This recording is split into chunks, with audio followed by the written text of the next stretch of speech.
In MS Word, we can move content around by using the F2 key. Let's see how that is done.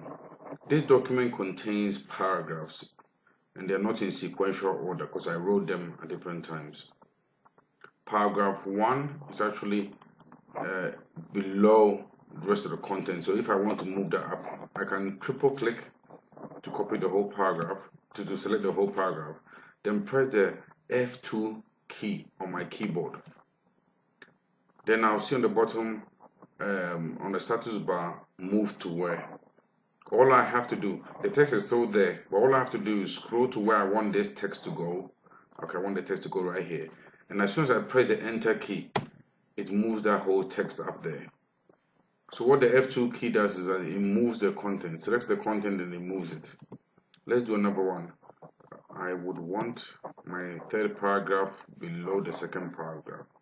So I select my third paragraph by triple clicking, then I press the F2 key, then I move up to below the second paragraph.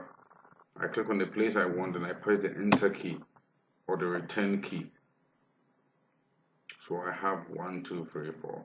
So this is how to move content about. So remember, you select your content by either clicking and dragging to select or triple clicking within a paragraph.